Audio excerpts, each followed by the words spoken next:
So let's begin. Okay. So the goal of our conversation today is not to get distracted by today's obstacles. And that's very easy to do in the world that we live in. Very easy to do. I want everyone to start to pass along the message that we need to choose to be engaged with the future, even though we are preoccupied sometimes with today's issues. Okay. It's important. And I want to start off with a collage of different thoughts, but they all are connected together. And hopefully this video will work for us, but I want you to listen to someone who's really close to some of the issues we're going to share together in and see how this works for us. But listen to our conversation and remember that it's connected to everything that we're going to talk about later on in our conversation.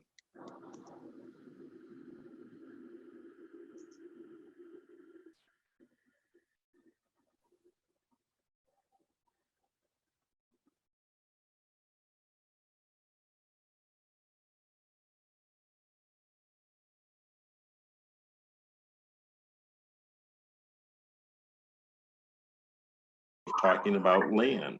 There was no idea of private ownership of property.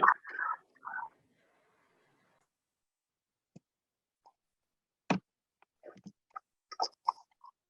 right. And so the thing I would like for all of you to do is think about what will be your contribution to the positive changes to the Earth story. Okay. And our workshop will be, our discussion session will be more like almost like an academic exercise where there are many issues, but I'm going to ask you to sort of think about how we can connect all of these things to our conversation about diversity, equity, and inclusion. Okay, so the first question of many questions is, what's going to be your contribution to a positive change to the Earth story? So even though we live in individual communities here in the Midwest, maybe connected to other communities across the country and perhaps the world, I want you to think about in the broader context of the planet, okay? It's very important. And I want you to tell me if you can see the connections between the following things. The first industrial revolution, okay. The wealth of nations, okay. The status of the global commons, if you're familiar with that, and we'll talk a little bit about that if we can. The artificial intelligence revolution. Okay. I want you to even think about what we call the fourth industrial revolution. Okay. Again, connecting all of these things to diversity, equity, inclusion initiatives. Okay. What's called the Great Reset for the entire planet, and how all of these things are going to be hopefully for the mutual benefit in terms of health, safety, and opportunity for growth for all humans. Okay, so think about those things. This is the scope of our discussion. Okay, so when you see these next slides, you're going to say, well, how does that connect? So I want you to think about money and education, private property, property rights, competitiveness in our culture, the personal social networks that we have, and the idea of free market capitalism. Same here, same questions, same thoughts I'm going to ask you to think about, okay, and look at these things. What do they bring to mind? Okay. Right here in our great city of Milwaukee, okay, on the east side, same thing. All right. So keep these things in mind, these photographs in mind. Okay. And here's sort of the greater snapshot of what I want you to start thinking about. What do you think these concepts mean? Do you already have a preconceived notion of what they are? Okay. Okay. Why do you think these concepts are important?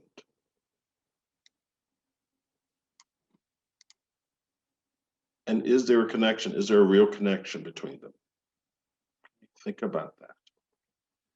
So let me pause here since we have a small group. How many people have heard about the Great Global Reset and the leadership that's coming out of the World Economic Forum? Anybody?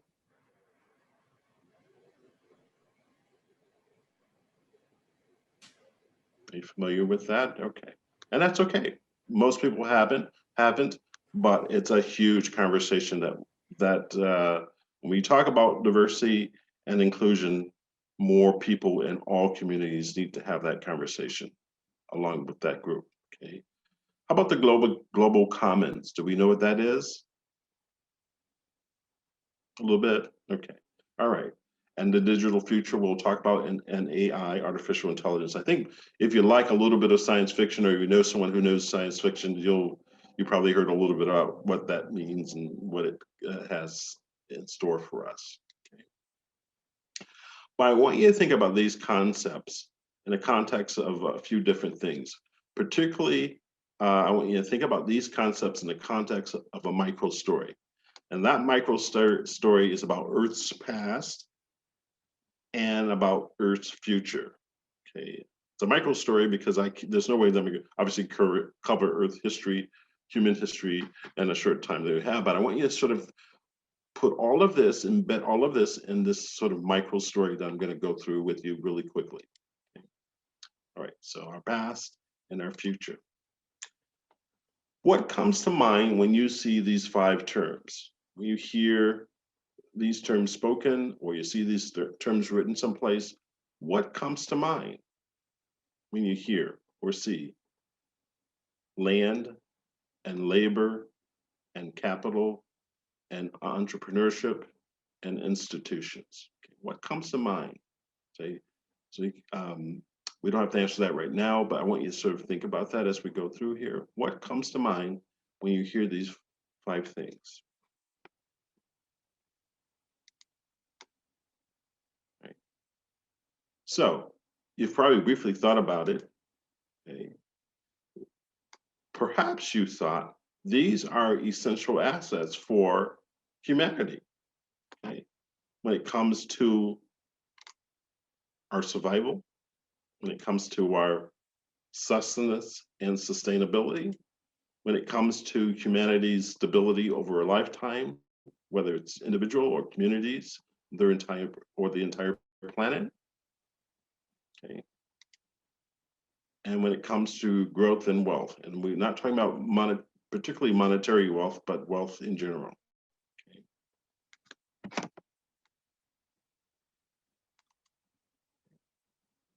So here's another question that I have for you. Do you know that date, what that date represents?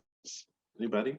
Feel free. We have a small group so you can answer my questions and answer these questions that come up. Any idea what 1750 represents in human history? Any idea? No? Okay. All right. So tell all your friends, as though they would be interested, but tell all your friends that around 1750 AD, in the middle of somewhere in the mid 18th century, this was the beginning of a revolution. Okay, the Industrial Revolution, where machines and factories were the state of the day. Okay, started in Western Europe, particularly Britain. Okay, and it led to the development of these unique machines. Okay, the machines and tools have been around for thousands of years. Okay, but uniquely in this time period, the power generating machines were created. They were created to do mass manufacturing, which changed the entire trajectory of humankind. Okay, we had mass manufacturing and factories. Okay, and those factories garnered resources from across the planet to make more machines. Okay, particularly we mine ore to process into more massive metal machines. Okay, remember that. Okay. Anybody want to venture now? What were the 2 major types of machines that came out of this industrial revolution? Anybody remember? And this is leading to someplace. So it seems like, oh, well, I didn't know I was coming here to get a history lesson, but this is leading to someplace. Anybody want to venture what those machines were?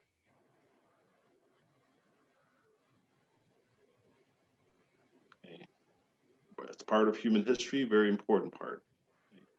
The first machine was the steam-powered engine, and they made locomotive transportation powerful. Before that, all transport of cargo and materials were by horse-drawn carriages, okay, wagons with materials.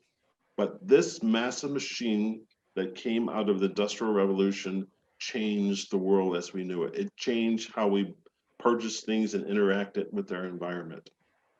That same machine, the massive steam engine, propelled the other cargo transport that we had in the 18th and 19th century. And that's the seafaring cargo ships that were wind powered, but they added the steam engine. So we had steam cargo ships. Okay. So this is, I bring this up because when we talk about diversity and inclusion and equity in our communities, a vast majority of people had no idea how to participate in the wealth creation that came out of this particular revolution in human history. When people were looking for ore to make these machines, this is how they did it. And this is a picture from the late 19th century. So the pictures obviously were drawings before that. So there's some photographs, but it's a dirty, dangerous work. Okay. And so did these people have time to think about how they were going to participate in what was happening? No, they only worked to make meager livings. Okay. We still do the same thing today, except we have the outgrowth of the massive machines became other massive machines. So now we dig quarries to mine the ores and any material that we need to make our communities work. Massive earth moving machines to go after the very ore that makes our life today, particularly in the West, very comfortable. Okay. Locomotives still exist, but they are diesel powered. So we go after oil in the ground. Okay. And how many people you think are really involved in the decision making about going after ore or going after the oil in the ground to make these machines possible to move the things? So that's one of the things I want you to think about. Here's another example, 300 years later, 300 plus years later, that's still in operation that makes our lives comfortable. Okay.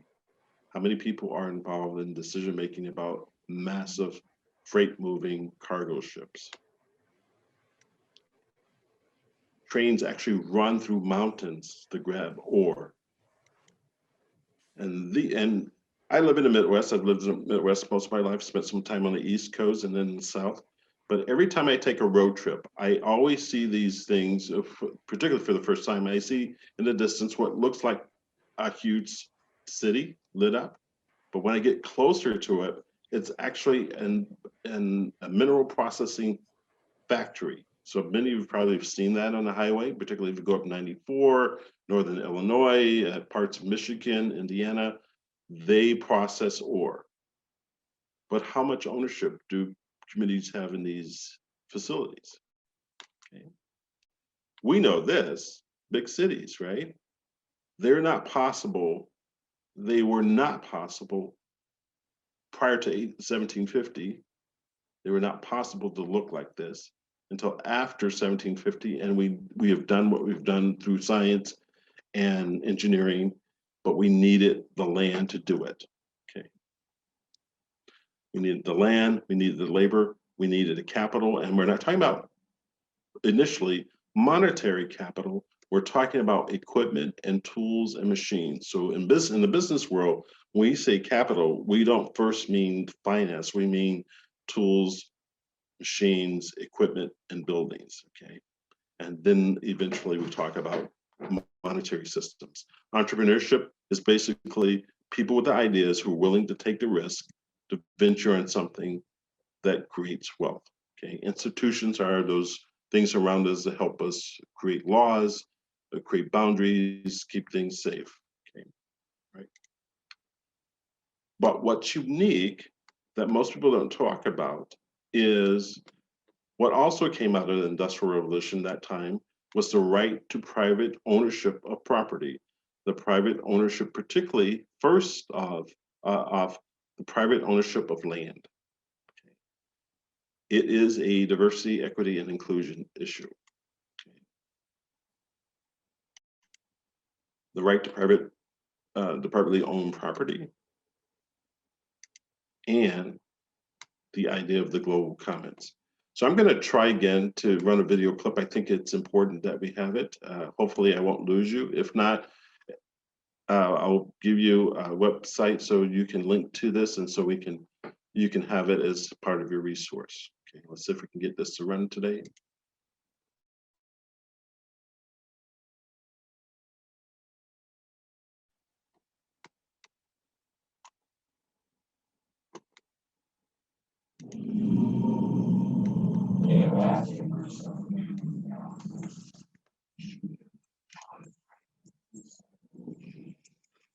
See this the screen, right?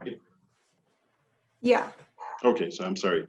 All right, so this morning, Ms. Deanna Singh talked about a little bit about some practical ways in which we can think about how we can have a seat at the table.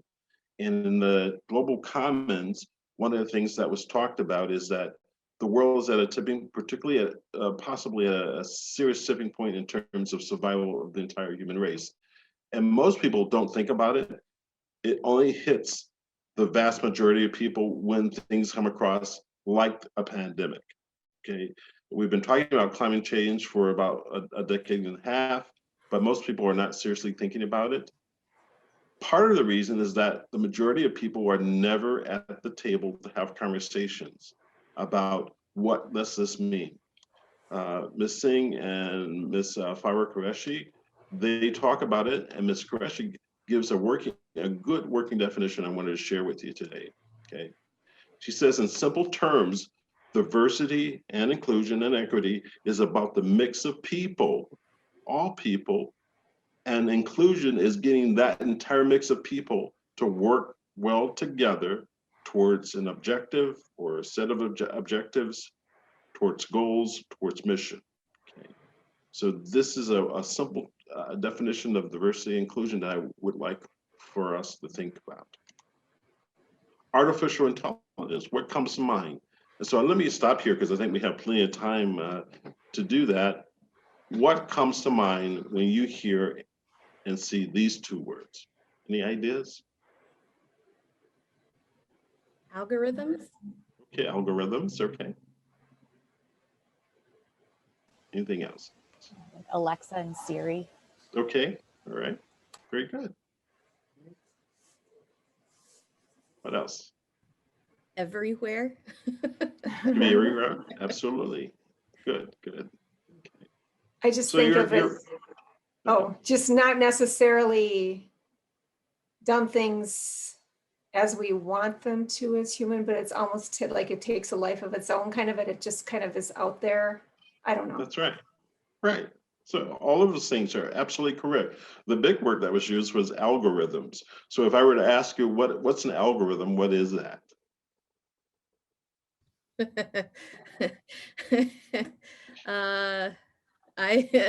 It's like, I don't know how to explain it really. I'm working on it, but it's a programming that I think of it as kind of like a map. I know more of what an algorithm is involved in than how to define it. So how would you define it? Sure, sure, good. Well, that's a very good and excellent start. And basically, I tell my IT and information system students, fundamentally, before you get into the coding of an algorithm, think of an algorithm as an instruction on how to do a particular task. That's all an algorithm is how do we take and how do we describe in common language how to accomplish a particular task in a series of tasks called processes. So how we code that into a machine, that's the more technical part, but that's all an algorithm is. We function by algorithms all the time. And artificial intelligence says, okay, at some point, we're going to give machines the ability to take our human language, compile that, and do things for us. And so you're right. You know, Siri, Alexa, they are a form of artificial intelligence. Beyond that, I'm going to ask you, when you have time, go to, oh, first of all, let me ask you a question. How many people are familiar with robotics? Anybody? Okay, a little bit, Lindsay. Okay, you too, Kathy, Katie. Okay, go to a website called Boston Dynamics. It's an engineering firm on the East Coast. Okay. Boston Dynamics. Okay, you'll read about robots that have human names. A robot called Atlas, a robot called Spot, a robot called Slim. And if you are not familiar with robotics, but you do like science fiction, and you've seen Terminator, then you will be surprised how close we are to that. Okay. How many people are familiar with the Atlas or Spot? Anybody? Okay, a little bit. Okay, let's see. Okay, so that's part of artificial intelligence at the extreme. And so whatever you see at Boston Dynamics or any other place, and Boston Dynamics is now owned by a Korean company, actually Hyundai, who makes cars, because they now own Boston Dynamics.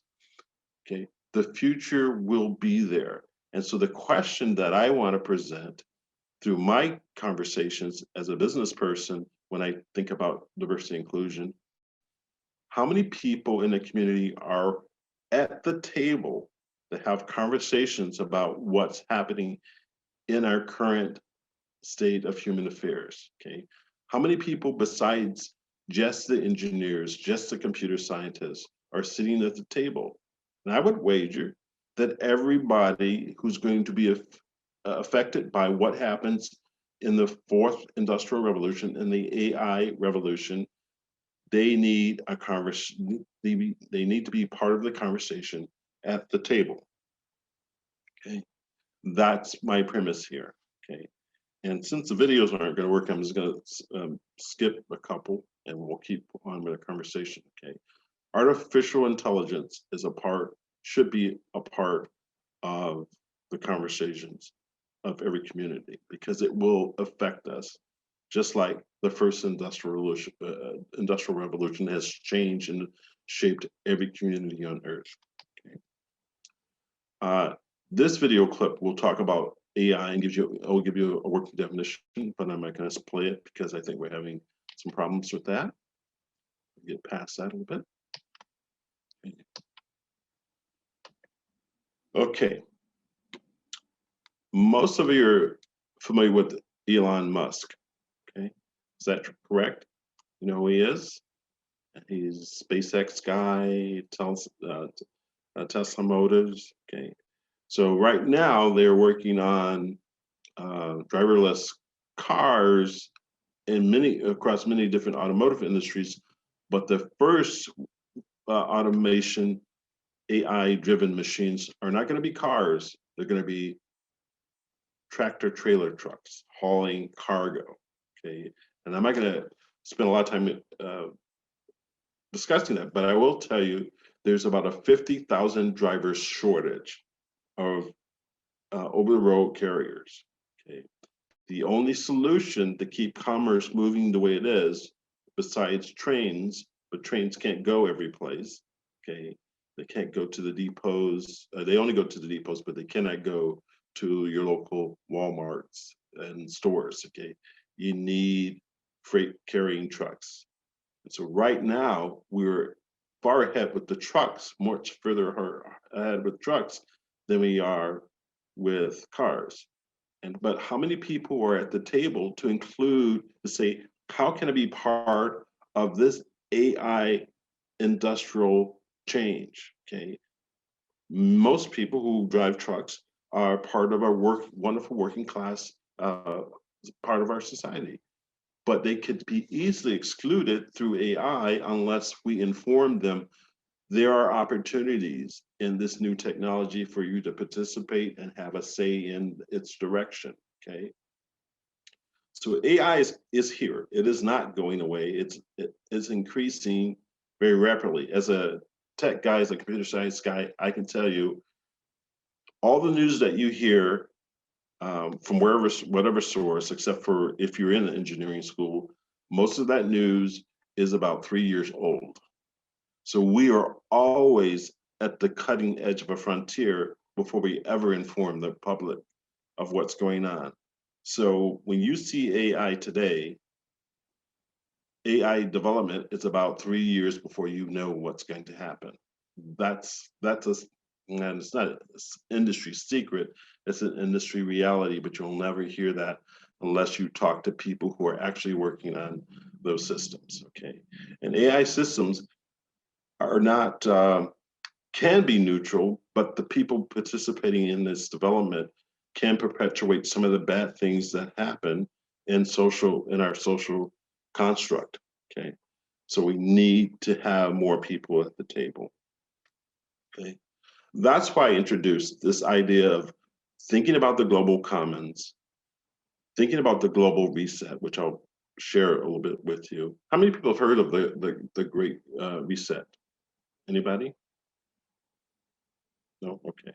So again, for people in that realm, it's old news, okay? But it's so significant. It's going to change the way that most people think about things. And so for instance, let me give you an example, current example. We're still in the midst of a global pandemic, right? Global, it's all over the place, okay? Every country, okay? How many people are having conversations from every community about it? Think about that, okay? Who's providing solutions? Okay? Who's having conversations about the solutions?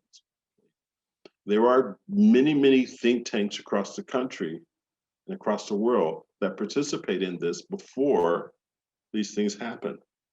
But not everybody has a seat at the table, particularly when it comes to thinking about what the reset is and what the global commons are and who has the right to private property. And my suggestion is wherever sphere you're living in, make sure that you help people understand these things, particularly by going to the World Economic Forum.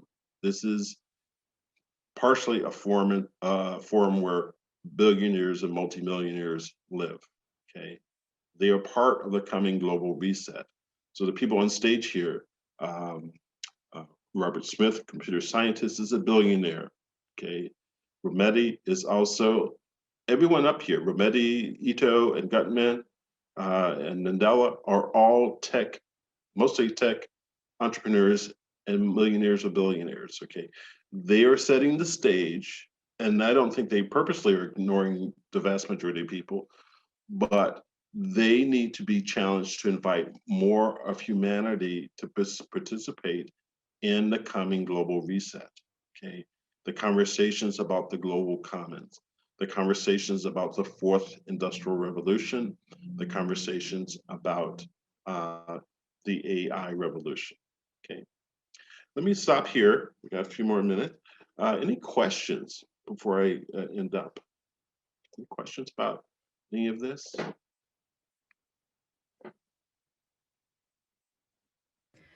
Could you give a definition of global reset? Like what does that mean? Is it like an actual, is it a program? Is it a concept? Sure. It is a concept, it's an idea. It has not, it's not sort of a new concept, okay? In 1946, after the war, we had a reset, but it wasn't publicized as a reset, but it was a reset. We moved from the gold standard for money to what we call fiat money, okay? And the US dollar became the standard for all other money in the world, okay? Sort of artificial became, so if you look on your dollar bill now, if you pull out your dollar bill, one thing that most people don't see is a very brief line that says, this is legal tender. Money is a contract that the owner has with somebody else who wants to negotiate. So money is very fluid. It can be changed. The standard for it can be changed. The global reset is there to change what money is. So most of you have heard of cryptocurrency, right? Bitcoin, okay. Blockchain technology. All of this is far ahead of, so Earth has about 8 billion people. I would imagine that only a couple million people know about it, okay?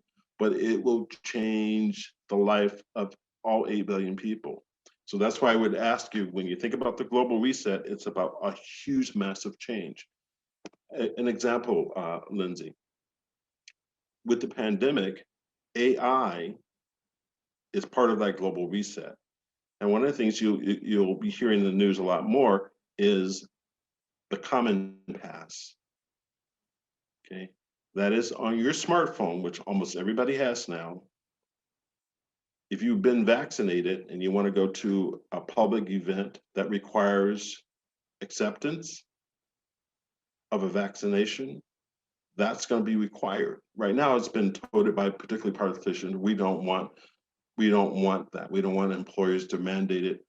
But trust me, it's coming. It's already, the technology is already there. It's being used in airports. Okay, a lot of countries will be adopting it. So the reset is part of this global change to change how we interact with each other for our own safety. Okay, how we think about money, and when you think about money, you have to think about employment, how labor engages. So that's how it's all connected. So sort of a technical definition of the global reset, but basically it's changing how humanity interacts on all 5 of those things I put up on the board. About land, which is the global part of the global commons, with labor, how humans interact in terms of how we work for an organization, or how we create organizations to do things, entrepreneurship, how we create organizations. All of that is set to change. There's a big push for it. When you go to the World Economic Forum, one of the things you'll see is about 2-3 years ago, some of our political leaders in the world, like our president, like John Kerry, these people were sitting down talking about this change, but you don't hear about it until after the fact, right? It is massive, but I'll be able to share locations of that information in legitimate. And as a professor, as an instructor, I want to make sure you get quality access to that information. So it's not goofy YouTube videos only, okay, but you get it right from the source. Okay, was that helpful? Yes, very, thank you. Okay, all right.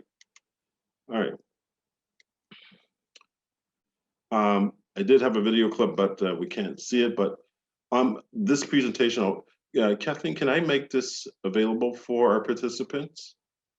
My video presentation, is that available? Oh, yeah, yes, please do.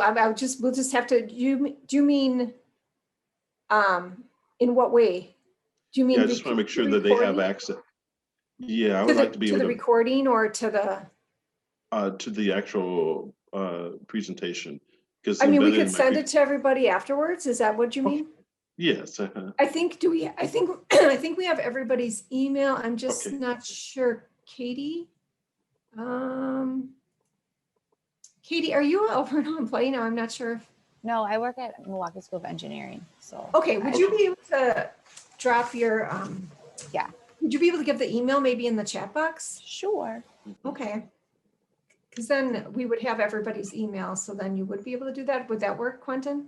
Yes, that would be perfect, yes. Okay. Because I think this is helpful, particularly if you share it with friends and family and people in your community. It'll be the start of a conversation that I think everyone needs to continue to have, okay? Now, I know MSOE has a new AI center. Is that correct, Katie? Okay, So this should be part of the conversation, not just for computer scientists and engineers, but everybody in the humanities. Okay, so hopefully they may be already aware of it. I'm not sure. A lot of times we think that our professors know everything, but they don't. So, all right. So anyhow, there is this connection. So you'll get to hear in detail what the Great Reset is, but there's so much more to it besides the video clip that's embedded here.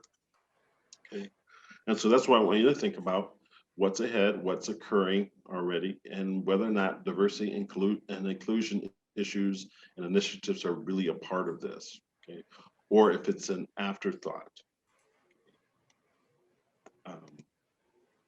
The same thing with AI, which is pervasive in everywhere area you go, okay.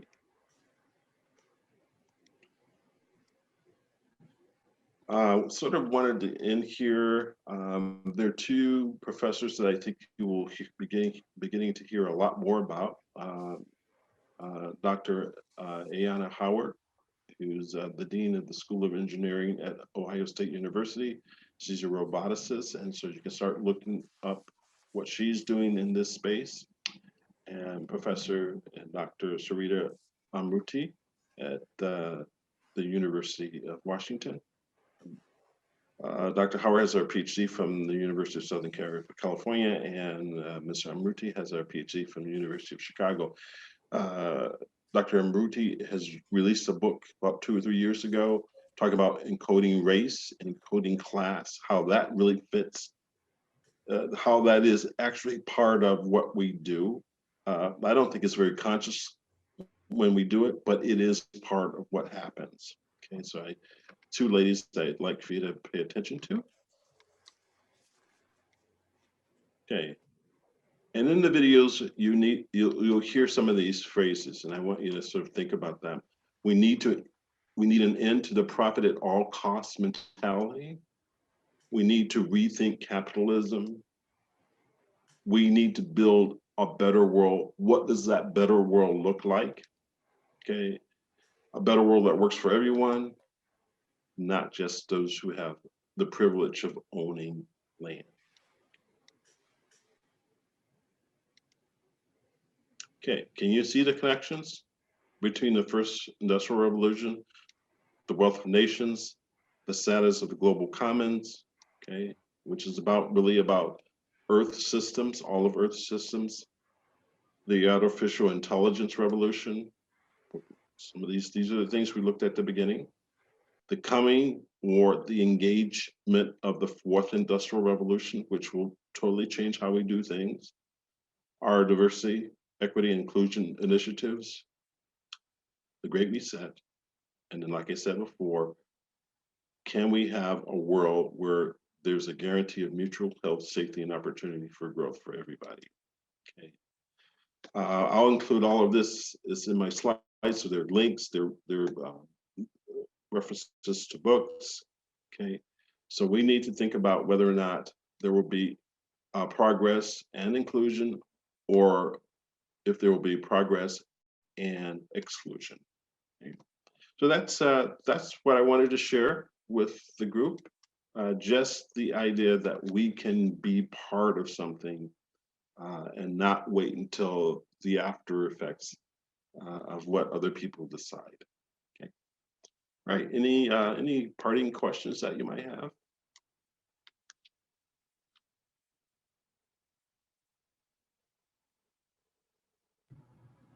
So thank you for this. It's really interesting.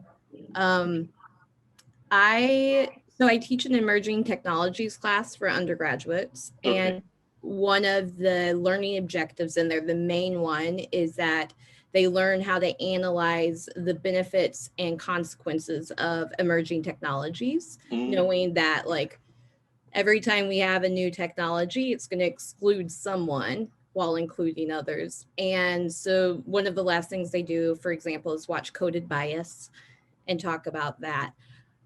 Explaining artificial intelligence to them, like the basics of it in sometimes an 8-week class when we're also covering like a lot of other things, is really difficult. Mhm. I mean, like you saw, I struggled with the definition. Your definition helped a lot. Thank you for that. Mhm. I'm wondering, so my question is, where would you start? Like with, and that's a big question, but with undergrads who they're coming from communication and business. So where would you start in helping them understand the basics of artificial intelligence without overwhelming them with IT speak, so to speak? Sure, sure. All right. How I would do it is I've taught economics since I've been at Alverno to undergraduates as part of their freshman uh, requirement course. And econ can be taught very technically or very approachable in a very approachable manner. So when I think about artificial intelligence or any type of systems, I say, let's start with some basic concepts with examples that people can understand. So people have smartphones, right? Okay. Now, your smartphone is just mimicking what humans do. So we talk about the intelligence, the human intelligence, that our brain is really a supercomputer. Okay, we store information from our experiences, from what we learn. Our machines do the same thing. Artificial intelligence it's just mimicking what we do. Then I talk about what are the dangers that humans face in terms of their intelligence. We misinterpret things. We are very narrow-minded. Um, we tend to be biased. We have this tendency for confirmation bias that we only seek answers that confirm what we think we already know. Okay, machines can have unintentionally the same type of biases. Artificial intelligence doesn't, where it's going is not going to be excluded from having that capability. Our algorithms programmed by humans, given instructions given by humans, will have the same deficiencies as our own intelligence. And that's how I would approach the conversation about artificial intelligence. It's designed to mimic us, but we think it will only mimic human intelligence in good ways. It's very likely and proven already it will mimic us in very bad ways. So then and Lindsay, I would just say, hey, just take practical examples that they take for granted every day. AIs are all around them. Okay. That's so helpful. Thank you. Yeah. I think about my dad who served in World War II, but loved, I come from a line of dads and grandparents, granddads who like to build things and were deeply involved in science. He would be surprised out of his mind what my car can do. My current 2020 car, what it can do by itself. And I'm thinking, Dad, if you only knew what was ahead too, But that's how I think. That's how I teach. I think, okay, what's around us I can use as a practical example for the theories I already know. Yeah. Yeah. Right. All right. Looks like we have about 5-10 minutes. Kathleen, anything else?